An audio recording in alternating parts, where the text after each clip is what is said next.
2025 February 7ರಂದು ದೂರದ ಆಗ್ರಾದಲ್ಲಿ ಭಾರತದ ವಾಯುಪಡೆಯಲ್ಲಿ junior warrant ಅಧಿಕಾರಿಯಾಗಿ ಕರ್ತವ್ಯ ನಿರ್ವಹಿಸುತ್ತಾ ಇದ್ದ ವೇಳೆ ಪ್ಯಾರಾಗ್ಲೈಡಿಂಗ್ ವೇಳೆ ದುರ್ಘಟನೆ ಸಂಭವಿಸಿ ಸ್ಥಳದಲ್ಲೇ ಸಾವನ್ನಪ್ಪಿದ ತಾಲೂಕಿನ ಕಸಬಾ ಹೋಬಳಿ ಜೀನಿ ಗ್ರಾಮದ ಪಂಚಾಯಿತಿ ವ್ಯಾಪ್ತಿಯ ಸಂಕೂರು ಸಮೀಪದ ಗೋರಗದ್ದೆ ವಾಸಿ ವೀರ ಯೋಧ ದಿವಂಗತ ಜಿಎಸ್ ಮಂಜುನಾಥ್ ಅವರ ಪ್ರಥಮ ಪುಣ್ಯ ವರ್ಷದ ಪುಣ್ಯಸ್ಮರಣೆ ಸ್ವಗೃಹದಲ್ಲಿ ಶನಿವಾರ ಮೃತನ ಬಂಧು ಬಾಂಧವರು ಸ್ಮಾರಕ ಸಮಾಧಿಗೆ ವಿಶೇಷ ಪೂಜೆ ಸಲ್ಲಿಸುವ ಮೂಲಕ ಮೃತ ಸೇನಾನಿಗೆ ನಮನವನ್ನ ಸಲ್ಲಿಸಿದ್ದಾರೆ.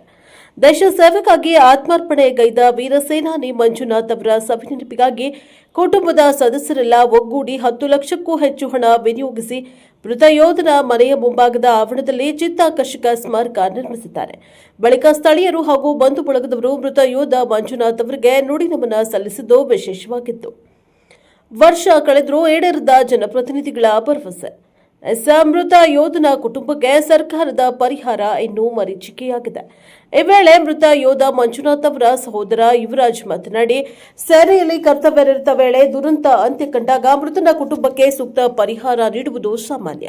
ನಾವೇನು ರಾಜ್ಯ ಹಾಗೂ ಕೇಂದ್ರ ಸರ್ಕಾರಗಳ ಮೇಲೆ ವಿಶೇಷ ಪರಿಹಾರ ನೀಡುವಂತೆ ಒತ್ತಡ ಹಾಕಿಲ್ಲ. ಅಂದು ಸ್ಥಳಕ್ಕೆ ಭೇಟಿ ನೀಡಿದ್ದ ಶಿವಮೊಗ್ಗ ಜಿಲ್ಲಾ ಉಸ್ತುವಾರಿ ಸಚಿವ ಮಧು ಬಂಗಾರಪ್ಪ, ಶಾಸಕ ಗೋಪಾಲಕೃಷ್ಣ ಬೇಳೂರು ಅವರು, ಮಾಜಿ ಸಚಿವ ಹರತಾಳು ಹಾಲಪ್ಪ, ಈಡಿಗ ಸಮಾಜದ ವಿವಿಧ ಮಠಾಧೀಶರ ಸಮ್ಮುಖದಲ್ಲಿ ಮೃತ ಯೋಧ ಓದಿದ್ದು ಜೀನಿ ಶಾಲಾ ಆವರಣದಲ್ಲಿ ಮೃತನ ಹೆಸರಿನಲ್ಲಿ ಹೊಸ ಶಾಲಾ ಕೊಠಡಿ ನಿರ್ಮಿಸುವ, ಜೀನಿ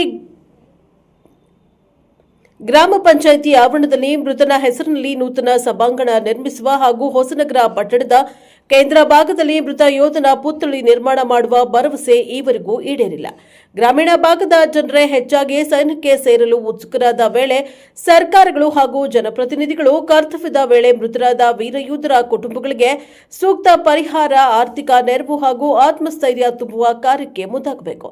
ಇಂತಹ ಘಟನೆಗಳಲ್ಲಿ ಚುನಾಯಿತ ಜನಪ್ರತಿನಿಧಿಗಳು ನೈತಿಕತೆ ಮೆರೆಯಬೇಕು. ತಪ್ಪಿದಲ್ಲಿ ಜನಪ್ರತಿನಿಧಿಗಳನ್ನ ಸಂಶಯದಿಂದ ಜನ ನೋಡುವ ಕಾಲ ದೂರವಿಲ್ಲ ಎಂದರು. ಬ್ಯೂರೋ ರಿಪೋರ್ಟ್, ಪ್ರಜಾಪವ ಟಿವಿ, ಹೊಸನಗರ.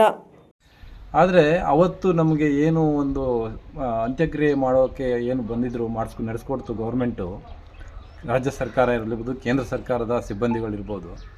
ಅವತ್ತು ಬಂದಾಗ ನಮ್ಮ ಸಾಗರ ಕ್ಷೇತ್ರದ MLA ಅವರಂಥ ಗೋಪಾಲಕೃಷ್ಣ ಸರ್ ಆಗಿರ್ಬೋದು, ಹಾಗೆ ಜಿಲ್ಲಾ ಉಸ್ತುವಾರಿ ಸಚಿವರಾಗಿರ್ತಕ್ಕಂಥ ಶಿವಮೊಗ್ಗ ಜಿಲ್ಲೆ ಮಧು ಬಂಗಾರಪ್ಪನವರಾಗಿರ್ಬೋದು, ಇವರೆಲ್ಲರೂ ಮತ್ತು ನಮ್ಮ ಶಿವಮೊಗ್ಗ ಜಿಲ್ಲೆಯ MP ಅವರು ಕೂಡ ನಮ್ಮ ಒಂದು ಈ ಕಾರ್ಯಕ್ರಮದಲ್ಲಿ ಭಾಗವಹಿಸಿ ಆವತ್ತಿನ ದಿನ ನಮಗೆಲ್ಲ ಸಾಂತ್ವನ, ಧೈರ್ಯವನ್ನು ತುಂಬಿ, ಸರ್ಕಾರ ನಿಮ್ಮ ಜೊತೆಗಿರುತ್ತೆ, ನಾವಿದ್ದೀವಿ, ನೀವು ಹೆದರ್ಕೋಬೇಡಿ ಅಂತ ಹೇಳಿ ನಮಗೊಂದು ಧೈರ್ಯ ತುಂಬಿದ್ರು.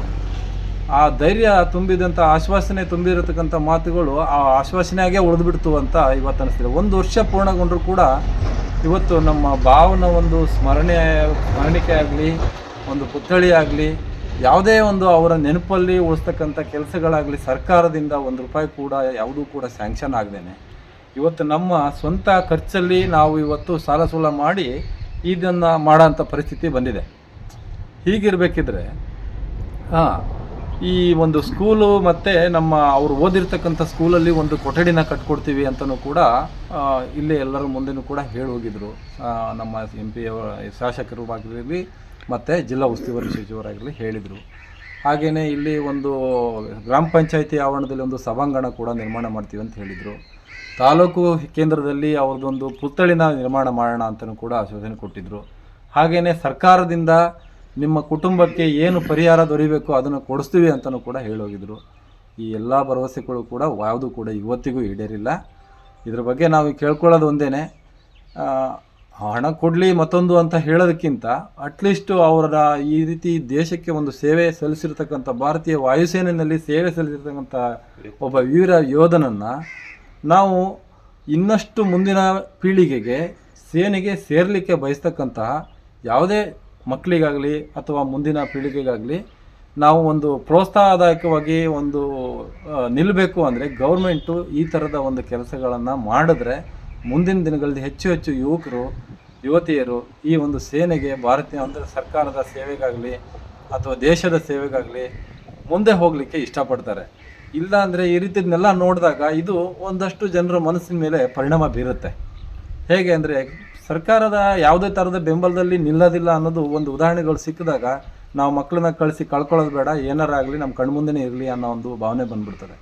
ಅದಕ್ಕೆ ನಾನು ಕೇಳ್ಕೊಳ್ಳೋದಿಷ್ಟೇ, ಮುಂದಿನ ದಿನಗಳಲ್ಲಾಗಲಿ ಇದನ್ನು ಅವರಿಗೆ ಇನ್ನೊಂದು ಸರಿ ನೆನಪು ಮಾಡ್ತಾ ನಮ್ಮ ಗೌರವಾನ್ವಿತ ಸಚಿವರು ಮತ್ತು ಶಾಸಕರು ಮತ್ತು MP ಅವರಿಗಾಗಲಿ ಇದನ್ನು ಕೇಳ್ಕೊಳ್ತೀನಿ, ಕಳಕಳಿಯಾಗಿ ಕೇಳಿಕೊಂಡು ಸರ್ಕಾರದಲ್ಲಿ ಮಟ್ಟದಲ್ಲಿ ಅವರು ಸದನದಲ್ಲಿ ವಿಚಾರವಾಗಿ ಮಾತನಾಡಿ ಒಂದು ನ್ಯಾಯ ದೊರಕಿಸ್ತಕ್ಕಂಥ ಕೆಲಸನ ಮಾಡಿಕೊಟ್ರೆ ತುಂಬ ಸಹಕಾರಿಯಾಗುತ್ತೆ ಅಂತ ಈ ಮೂಲಕ ಕೇಳ್ಕೊಳ್ತೀನಿ. ನನ್ನ ಹೆಸರು ಯುವರಾಜ್, ಹೊಸನಗರ ತಾಲೂಕು ಸಂಕೂರಿನ ಗೋರ್ಗದ್ದೆ ನಿವಾಸಿ ನಾವು.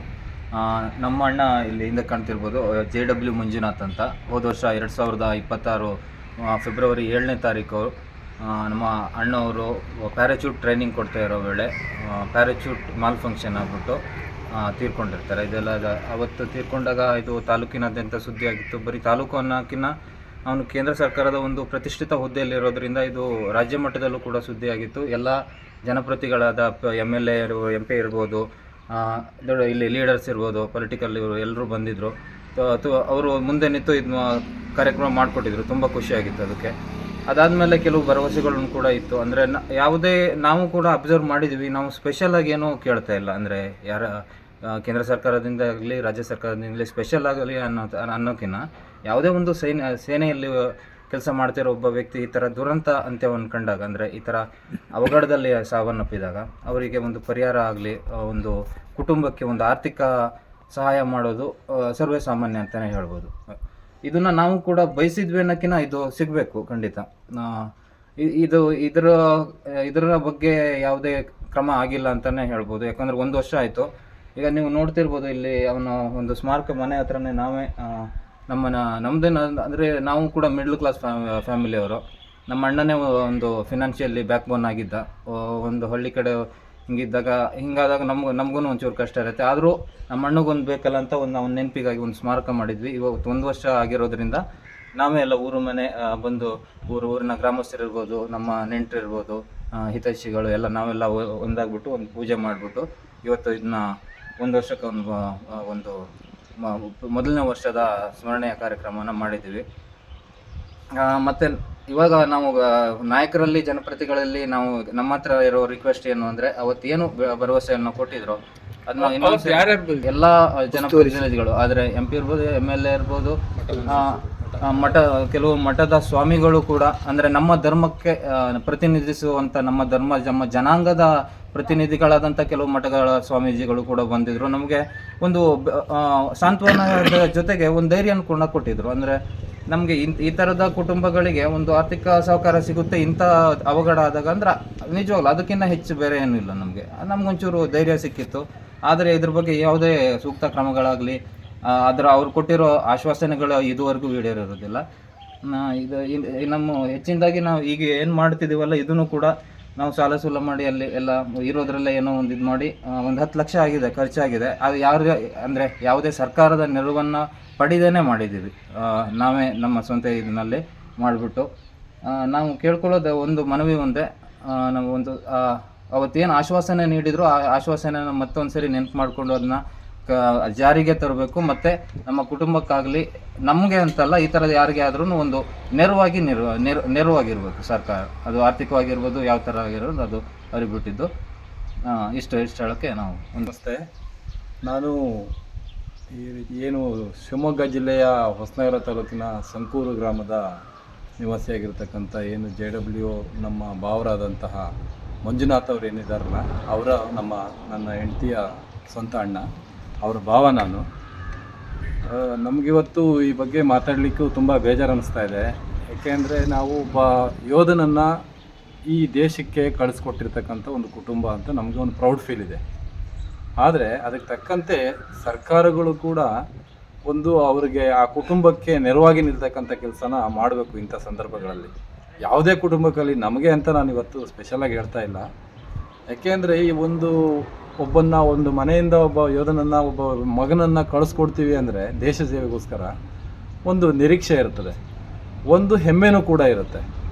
ನಾವು ಫಸ್ಟ್ ಆಫ್ ಆಲ್ ಅವನ್ನ ಮನೆಯಿಂದ ಕಳಿಸಿದ್ದೀವಿ ಅಂದರೆ ಅವನನ್ನು ನಾವು ವಾಪಸ್ ಬರ್ತಾನೆ ಅನ್ನೋ ನಂಬಿಕೆ ಇಟ್ಕೊಂಡೇ ಕಳಿಸಿರೋದಿಲ್ಲ. ಅವನು ಬಂದ ಅಂದರೆ ನಮ್ಮ ಅದೃಷ್ಟ, ಬರಲಿಲ್ಲ ಅಂದರೆ ದೇಶದ ಮಗನಾಗಿ ಸೇವೆ ಸಲ್ಲಿಸಿದ್ದಾನೆ ಅನ್ನೋಂಥದ್ದು ನಮ್ಮ ಒಂದು ಪ್ರೌಡ್ ಫೀಲ್ ಇರ್ತದೆ. ಆಮೇಲೆ ಸರ್ಕಾರಗಳು ಕೂಡ ನಮ್ಮ ಜೊತೆಗಿರ್ತವೆ.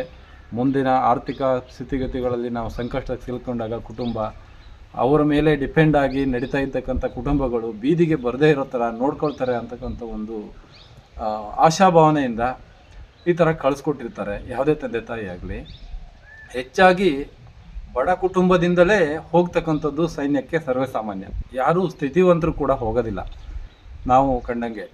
ಹಂಗಿದ್ದಾಗ ಈ ಥರ ಬಡ ಕುಟುಂಬದಲ್ಲಿ ಹೋಗಿರ್ತಕ್ಕಂಥವ್ರು ಈ ಥರ ಒಂದು ಮಧ್ಯಂತರದಲ್ಲಿ ಸೇವೆಯಲ್ಲಿ ಇರುವಾಗ ಅಕಾಲಿಕ ಮರಣವನ್ನು ಹೊಂದಿದಾಗ ಆತನನ್ನು ಸಕಲ ಗೌರವಗಳೊಂದಿಗೆ ಅಂತ್ಯಕ್ರಿಯೆನ ಮಾಡಿಕೊಟ್ಟು ಮುಗಿಸೋ ತನಕ ಮಾತ್ರ ಸರ್ಕಾರ ಜೊತೆಯಲ್ಲಿದ್ದು ಆನಂತರದ ದಿನಗಳಲ್ಲಿ ಅವ್ರ ಜೊತೆ ನಿಲ್ಲಿದ್ದಾಗ ಭಾಳ ಕಷ್ಟ ಆಗುತ್ತೆ, ಆ ಕುಟುಂಬ ಬೀದಿಗೆ ಬರ್ತದೆ.